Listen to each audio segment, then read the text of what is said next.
And we're live. Hey, hello. Hello. Hello, Carl. Hello. Today we have a friend all the way from Australia. So it is late for him joining us live on our show. We have 3 different time zones, but Carl is a teacher in Australia. We're going to talk to him about that, teaching across the globe. And then also he owns an alpaca farm, which if you've watched our show, you know that we might just be more intrigued about this than anything else. Yes. Welcome, Carl. Welcome, and welcome from tomorrow now. It is Wednesday officially here. So What are excited. the 3 numbers then? So before we start talking about alpacas, because I know Tim's going to want to jump into that really, really fast here. Tell us about how it's been in Australia the past year and a half. It's been pretty interesting. I mean, as a country, we very much locked down very quickly. I think we locked down from about March last year. We've had probably about, of the last year and a half, there's probably been about 25 weeks of teaching remotely. And we've done that as a pattern. So we've kept, if kids had an 8 o'clock class, they still got an 8 o'clock class. We just keep doing everything like normal, except it's all online. So it's been stressful, but we're getting through it. And we officially came out of lockdown 2 minutes ago. So we'll see kids at school tomorrow for the first time for a long time. Yeah. Oh, so you'll be back in the classroom tomorrow? Yeah, back in the classroom tomorrow morning, yes. Oh, my goodness. And you have been supporting teachers Yes. while in isolation. How have you been doing that? What does that look like? My role in the school is I sort of lead the learning in at 8th grade, or year 8 as we call it. And I think it started off initially, I just could see that some people really were totally thrown. We went from one day teaching the classroom to the next day you're online and you're teaching Zoom. Then I started by just sending out an email every day and just saying, you know, how you going? Here's some ideas, how you been? And very quickly I started finding people would just write back with maybe a one-line comment of, it's been terrible. And so my thing has just been to keep people feeling that there's someone out there. I've got staff I work with who might have been the only adult they spoke to for the whole day or for days. So it's just having those conversations going, having an outlet for people to have a crack. And it just kind of blew up. Like by the end of it, like today was hopefully my last email for a long time. But it's you know, a few memes, a few of here's what's going on, here's what we're going to do, but also a bit of, you know, it's okay to be bad, and you know, it's okay to be upset about things. That's normal, and just trying to let everyone know what normal is now. Yeah, it's a new normal. And even I have a middle schooler, and even the students have struggled through online classes. My middle schooler has not actually been in the classroom since lockdown. Whoa. And so there's all kinds of, it's the teachers, it's the students. How have the students coped, and how have the teachers helped them cope? Yeah, I think as a group, the students have really surprised me. Like as a majority, most of them have coped really well. But there's been some that have been lost along the way, and you can feel that there's been a lot of differences. They're going to be a very interesting group of young people as these ones grow up. They're very grateful, I find. You know, anything that happens, they're very much, oh, thank you so much. You know, some of them, I think they've been really good at expressing their opinions. I actually popped into a religious education class of all things today. I popped into one of those and paid it a visit, and just listening to the things the kids were talking about. They were talking about relationships and their feelings, and it was just, they're very open and very prepared to say when they're not coping. And so that's been really good. We've had strugglers. We've had parents and families that have struggled a lot too, and that's been something else probably didn't think about. But in some times the school has been the one thing that has been normal for them. I've had parents, I'll send out a message to my students and parents every day saying, this is what you should be doing today at what time. And I've had parents saying, you know, oh, you said lunch is at 12:30, so we're all having lunch at 12:30 in the house because you're the only one telling us what we're meant to be doing today. So it's like, right, okay. They want it's nice to have some direction maybe when we're all kind of feeling a little bit lost. And I know that something my own child has been really good at is expressing his emotions. And I don't know if that's something that has changed for this generation, but he's able to express what he and his classmates are feeling. And I don't remember being able to do that as a child. No, and taking care of each other. Like I've had like, say, where a student's just dropped off the radar. We haven't heard of him for 2 or 3 days. Then you kind of ring up the family and the parents say he's struggling. And then you might just get on to one of his friends and say, hey, so-and-so's having a hard time. And the kids will say things like, okay, well, we'll invite him to an online game tonight or something like that. So they might just game together, but that just gets the conversation going. So they've got their methods, but they're happy to reach out and help each other, which has been fantastic. So before we talk about alpacas, yes. You've been, not meaning to give away your age or anything, but you have been teaching for a long time. How do you compare this situation to anything you've faced before? Is this totally unique in the teaching world? Or is there anything in the past that was remotely similar? No, I think it's totally unique. It's probably like nothing I've come across. The only thing I can say, I started teaching in small country towns where community was a much bigger thing. And I'm not saying, you lose that community in the city. And I think, that sense of community has come in that probably people in the cities, Melbourne's got 5 million people or something. So people in the cities lose that little town community. I think it's started to form and school, as I said, school's become the centre of the community where everyone's better to hang their hat and have something to belong to. Yeah. Tell us, Carl, before we move on, what exactly is it you teach, and what might be different between teaching in Australia and teaching in America and the UK, or maybe what's the same? I don't know a lot about teaching in the UK. I think UK is probably similar, but we just very quickly, we have primary school and high school. So primary school gets you through to grade 6, year 6, whatever we call that, and then 7 to 12 are high school. And we'll teach all sorts of things. You often just rock up and I turned up as a science teacher at my school, and I'm teaching maths, I'm teaching science, I'm teaching information technology. I'm also teaching, we have a program at year 12 called VCAL where, so this is in the last year of schooling, where if you want to go off and become an apprentice, you actually still do your maths and your English and your personal development at school. So I teach the maths part of that component as well, which is really fascinating because these guys are often like, 2 days with me, 2 days on the building site or something, and they've got a whole different understanding of the world. Yeah, so it's different. My focus, I suppose, my role, I said before, was a learning leader. I work mainly at year 8, so 13, 14-year-olds. Interesting group, but I quite like them because they got personality, but they're usually very lovable. They're my son is 14, so yes, that's the age group. Yes. Right, talking about personality and lovable, let's talk about alpacas. Okay. Now, the way you're framed at the moment, it looks like you've got an alpaca's head. Oh, you just moved forward, actually. But it looked like you had an alpaca's head coming out the back of your head. How did you... because you've obviously got a profile picture of you in an alpaca, and I thought, maybe he's got like a pet alpaca, but you've actually got quite a lot of them. How many you have? Can you tell us a bit about this journey? When was the first time you encountered an alpaca, and when did you decide to start farming them? My wife started in 1999, I think, so it goes back a while, and I didn't meet her till about 2005 or something like that. I should know the answer to that. And by that stage, she had about 14 or something, and she got into them simply because she had land. She'd bought 10 acres, and she was looking for, well, what do you do with that?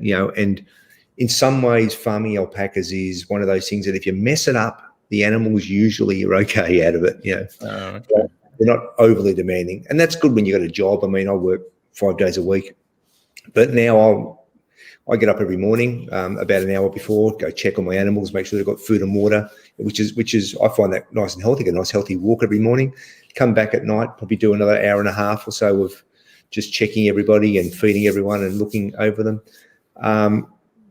I wrote an article once. It's somewhere online if someone ever finds it, and it was something like everything I learned about teaching boys is I learned from alpacas. And it sounds stupid, but I spend a lot of time looking at personalities and behaviors, and that's how I know they're doing okay or they're not doing all right. You know, if there's one that's always at the front and suddenly it's at the back, you know, well, something's wrong with that one today.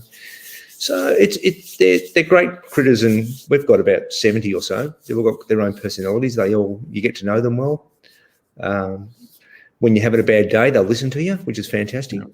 Sometimes someone else will. Yeah. Have you named all of your alpacas? They each have a name. Yes. I'll say, yeah, very muchly almost all. Some of the babies don't. We usually give them, wait till they're about 6 months old and give them a chance to show a personality. But yeah, they've all got names, so we all know who they are. Can you tell us maybe 5 names of your alpacas? Okay, well, we've got Monique is my favorite. She's a lovely girl who she must be about 15 now, but I used to love her because when she was little, she used to hang out with me. But as she got older, she became like the protector.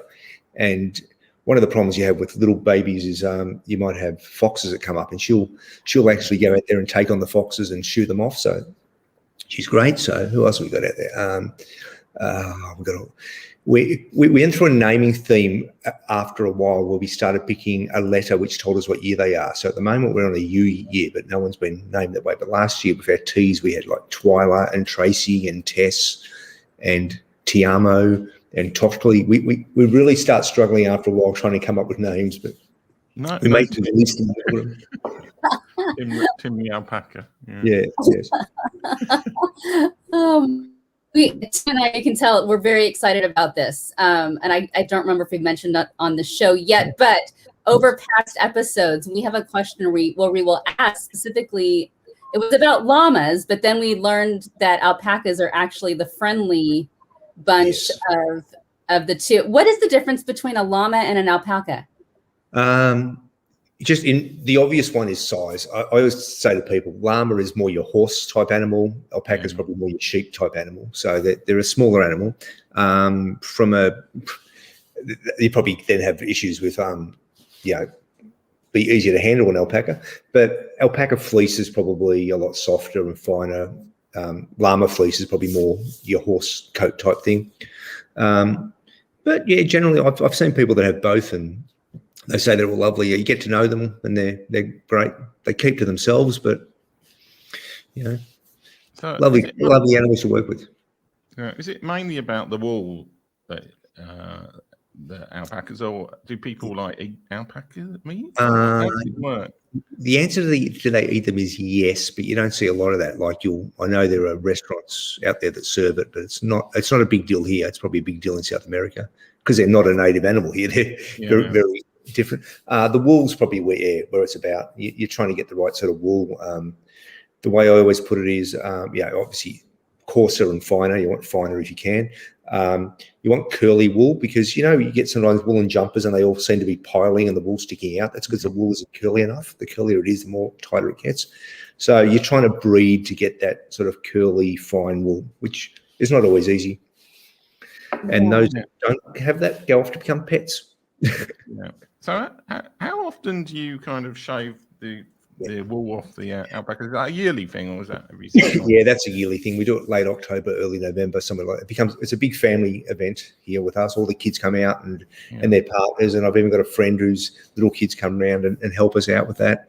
Everyone has their job. Someone's on ticking them off, somebody's on lining them up, someone's on catching them. Someone's on. It's where the little kids are great for like sweeping up all the rubbish on the ground. It's our big family day.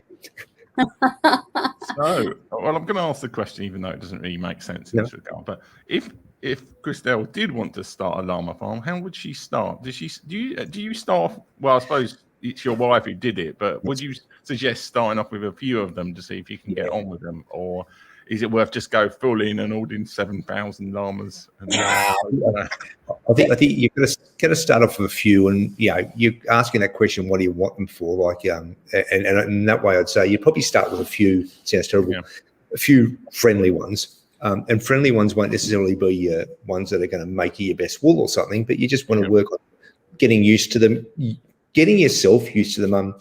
I now know that if I put my arm around an alpaca's neck, they'll just stop. They'll let me do whatever I have to do to them. So there are annoying things you got to do, like trim their toenails, or even you got to check someone I give them injections whenever, their vaccinations and so forth. You just got to get used animals that you're used to doing that with, and then over time they'll get to know you, and over time you'll get to know how to handle them. That's so yeah. Start with a few friendly ones, and work up from there, and then you'll have 70 before you know it. And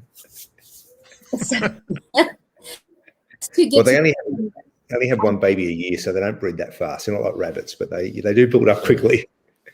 Oh, so it's one baby a year. Yeah, and it's an 11.5-month gestation, so it's a long time. Oh, wow. Okay. Now, is it best to get to know them as babies so you grow up with them, or they grow up with you, I should say? Yeah, the ones that have grown up with us, I find, they trust me. They know my smell. I can move through them and they don't get startled. Yeah. So it is good if you get to know them as babies. And it's when we often, when I was saying, if they're not going to make the cut on the Great Fleece, they become pets. And around that 6-month age, that's often when they get weaned off mum and they'll go off to their new home. And I always say to people, it's a perfect time because they're looking for a new mum. So you become their mum and they start to hang around you and they get to know you, to trust you. So that's the time to get them. Oh, is it best to have two so they're not lonely, or do they? Yes, definitely. Now, we never sell not two because they'll actually sit around and just sulk. Like one by itself will just sit around and moan and sulk and go off its food, and it's not. They actually say it's not healthy for the animal. So they're a bit funny that way. They need to be in that group. Yeah. Oh, so you have to have 2 alpacas because you have to have at least 2. Yeah. And people think you're just trying to sell them an extra one. So no, they really will. They make themselves sick just sitting around. Can they survive alone, or do they need another alpaca and llama? They probably can. I think it's just not great for them. Yeah.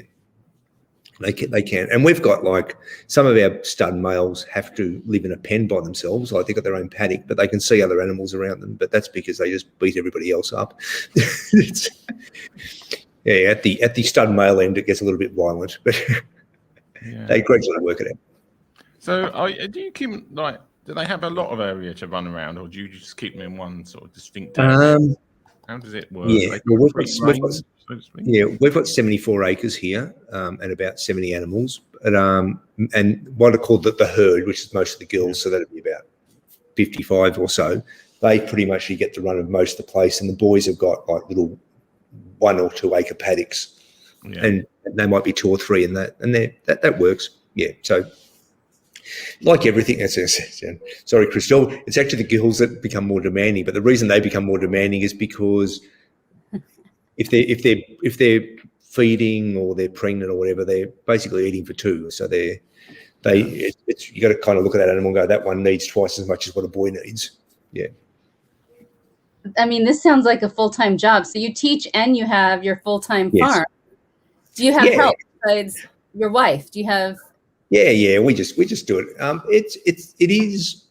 It is a lot of work, but it's not so much work that it overwhelms you. You just work your way through it.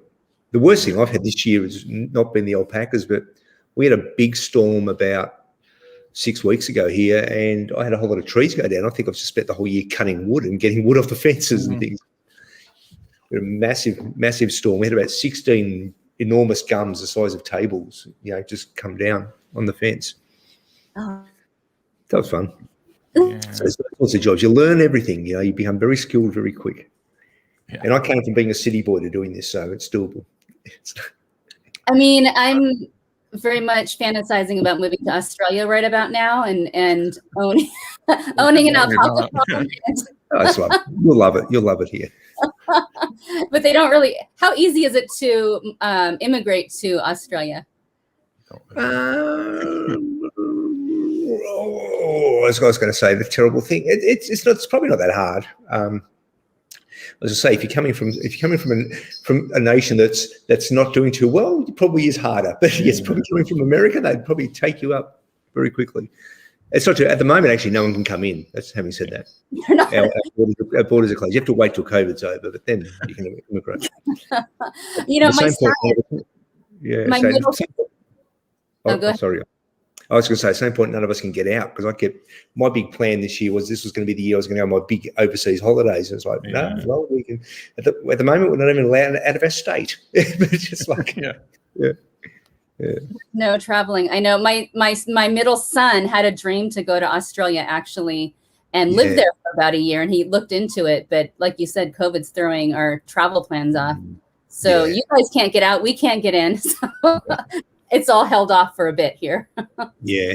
But, it'll be over eventually. We'll get there. Yeah, because I mean, we talked about it briefly with the teaching side, but you have been locked down a lot in the Melbourne area. Yeah, we've anywhere else in the world even. I would say we've had somewhere between 25 to 30 weeks in the last 18 months of lockdown. Yeah. One stretch was 17 weeks. That was really tough. That's where people would say to me, you're the only human I've spoken to for a week or something. I'll be going, oh, this is really bad. We can't be doing this. Yeah. I guess on your farm, you kind of have an element of self-reliance. Well, this is going to sound, having said all that, I have had it easy in one way because of all those lockdowns, I've only spent 3 days at home teaching. There was a rule that children of emergency workers had to be provided for at school. So we've always had like about 5 to 10 kids turning up each day. And I quickly put my hand up and said, I'll help supervise them. So I've been like me in the library, which is a massive room, and maybe 5 kids, scattered all around. So we haven't been anywhere near each other, but it was great because it meant I got to go out every day. I just got in the car and drove there, which is just, I saw the world. I didn't just see the other walls. Yeah, so you weren't having to consider which alpaca to eat. No, we didn't get to that. No, luckily. Wow. So you mentioned Australia makes sure that you get down to 0 cases if there happens to be an infection. Yeah. And that's different than the UK and the US. So sorry, say that again. You just went broke up. That's very different than the UK and the US. You guys make sure you lock down immediately and get yourself down to 0 before you reopen. Yeah, and that's what we did. Well, we're not exactly at 0 in this state at the moment. I think we're probably on about 10 or something, but they're all known cases that are known to be isolating. So, so they're down to that. And even then, for the last week, it's been will we, won't we open up? And the rule had to be that for the week, every new case was someone who was already locked down. And as soon as they work that out, they go, right, that's fine now. We've had a week of every new case, someone who's already been locked down. They haven't been in the community. Because this last outbreak in Melbourne actually happened, it came through Sydney. It was a long story, but it was someone who went to the football and that one person went to the football and that just caused, the big outbreak. And they'd been in contact with someone who'd been in Sydney and it wasn't even a good contact. It was someone who lived in an apartment where someone else had come from Sydney, in the same apartment building, and it just got through like that. So the good thing is we are able to track them because we have so few. We know where they're all coming from and where they're all going to. Yeah. So hopefully that approach works and you can get some vaccines in the next. That's the thing. Having said all that we've also got people that think it's all a terrible thing and we shouldn't be locking down and we should just be letting it run rampant. And there were demonstrations in the city on the weekend and everyone's kind of people who were complaining about being locked down and wearing masks. So there is still that group out there. But I think everywhere. That's the minority. Yeah. So, do I ask another alpaca question or not? We can ask anything.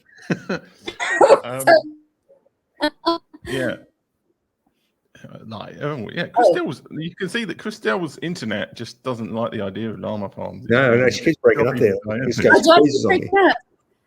See, on my keep breaking up all the time. Oh, I keep breaking. I don't know this. I can't tell. For me, when I break up, it looks like you both are freezing. So well, maybe. Well, I'm not seeing Carl freeze. So we're going to gang up on you. Okay, so it's me. Oh dear, that's not good. Maybe I do have been infected with COVID or something. It is. I've been having problems this whole week. I don't know what's happening, but I do have one last question, Carl. What do you think has been your biggest lesson over the past 18 months? Ooh, I think I probably learnt to be patient, and like I said, grateful what the kids are, but patient. And I think I know I've said this actually at school a few times. We shifted from questions of what are you doing and where are you to how are you. Like how are you's become the more important word, and then just start the conversation there, and then we can work to where are you and what can we do. So I think I've learned to be more sympathetic and empathetic with people. Empathetic? What did I put this year? Yeah. That's been my big lesson, is just to care about people a bit more, I think. Maybe see what's important. Yeah. Let me ask you an alpaca related question, but it's kind of related to that. What do you think keeping alpacas has taught you in life? Are there any lessons that you would say you've learned from keeping alpacas? I think, and it might be just with any animal, I think you start to learn, it sounds terrible. You've got these creatures. I've got these creatures out there. They're in a paddock. They're in a closed area. They are reliant on me. Like if I don't check their water, if I don't make sure they don't have food, if I don't do all these things, they're going to get sick and they're going to die. And you kind of start to just learn that you do have responsibilities, and it doesn't matter. Like if you want to sleep in the morning at, beyond 6:30, bad luck, get up, and these things are relying on you, and you have to take that responsibility. So I think they've taught me to be responsible and to stop thinking about myself and think about other things as well. I'm not sure. What message do you have for other teachers, Carl? Oh, did I freeze? Yeah. Am I frozen? Who's frozen? You're back now. Oh, it's good. Okay. Your question quickly. Did you say what methods? What did I say? What words do you have for teachers right now as we close out the show? What would you say to teachers? I'd say, look, we're in a great job. I've been doing this for a long time. Keep it up. There are tough bits, but it's worth it. But we do have a responsibility at the moment, I think, as teachers, where we're not just focused on the students. We should be focused on each other and supporting each other. And we probably have that very central role of trying to keep families in some level of normality as well. So creating that routine for them too. So we are one of the important people in this particular situation we're in right now. I've noticed that you have a great online support, educational support community. Where teachers find you online? Yeah, I kind of stumbled on that, which is I find really, really strange. I'll probably go back to, when did I get on there? It must have been 7 or 8 years ago or something that I jumped online. And at the time I was probably at a low. I was really not enjoying what I was doing. And you just get chatting to people and you hear what others have to say. And I've just found it's lifted me and made me much better at what I'm doing. And also, like, here we go, someone from the UK, someone from the US, someone from Australia. What I think is normal and every day is different to you, and what you think is normal every day is different to me. So there's so much we can just learn from each other about different approaches to the same problem. So yeah, that's been really good. Can other teachers kind of find you and be part of this? Yeah, I'm on Twitter probably more than anything else. I've avoided some other social media. Twitter, I'm at Gruntled Chalky. I don't know if that, or you would have seen that in the slide of the first. Don't ask me why that was it. Chalky is a teacher. When I first jumped on Twitter, I said I wasn't actually having a good time, and I don't want to be the whining guy. And I thought Disgruntled's a whiny guy, so Gruntled would be the good guy. So, when you first sign up to and then you get hit with, the first thing you get hit with is, what's your name? It's like, well, can't be Carl, and I can't be Carl Di Stefano. I'm running. I know what I'm going to do. I just want to start. And you just come up with this, and that's it. So yeah, I'm online at Gruntled Chalky. Contact me, ask me questions. I'm pretty approachable. I avoid some of the other ones. I used to avoid some of the other social media because my kids were on it, and I really don't want to cross paths with them. Yeah. I can imagine. We don't want you on that. With all your alpaca porn and yes. well, it's been great talking to you today, and it's been interesting learning about alpacas and Australian teaching and Australian. Well, it's not been great learning about Australian knockdowns, but it's been interesting.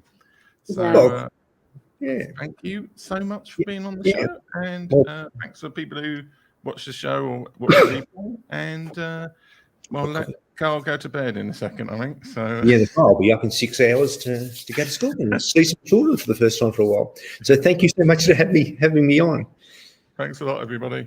Right, no worries. Yes. Bye. Bye. Bye.